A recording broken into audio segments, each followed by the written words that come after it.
Let's continue our conversation now with Rodney Demery, homicide detective in Shreveport, Louisiana, and author of the book No Place for Race.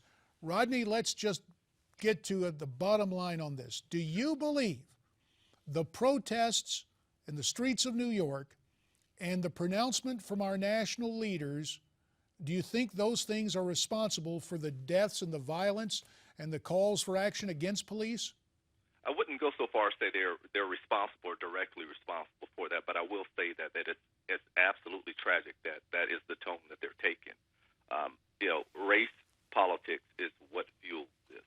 The reality is that you hear a lot of folks talking about the conversation on race, and we actually don't need to have that conversation. We've had that conversation for the past 50 years. The bottom line is that some of those same people that are pushing this or on the side of protesters are actually in positions where they can make tremendous change.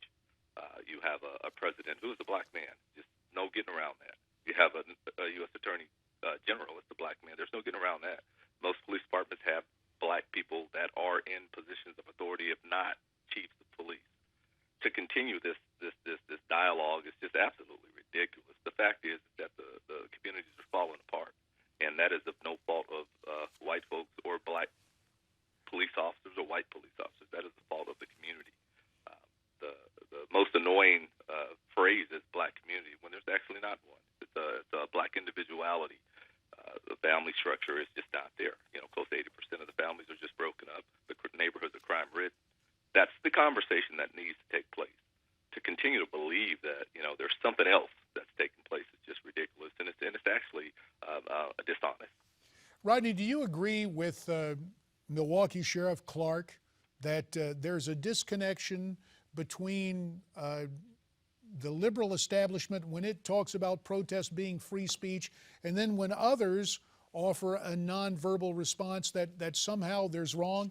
Is there an abiding double standard within the coverage and the public perception and reporting of these different stances based on politics? There absolutely is. Free speech is free speech. The fact that these officers, in their time of mourning, in fact, that should actually, resonate throughout the country. The fact that police officers at a police officer's funeral feel that strongly about something ought to tell you that there's something wrong with that. When you take a stand and you almost support, that type of protest in the streets and disparaging of police officers, what do we want, dead cops? I mean, that's just absolutely ridiculous. I think the fact that the officers did something that's actually kind of noble, they just turned their backs and let you know we're displeased, it's probably acceptable. And again, it should resonate. Rodney, less than 2 minutes remain. John Hope Bryant, the founder of Operation Hope, was on this program addressing the topic of race in America. I'd like us both to listen to what he had to say, then get your reaction following hearing these comments. Here they are. Sure.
On the Shreveport Police Force.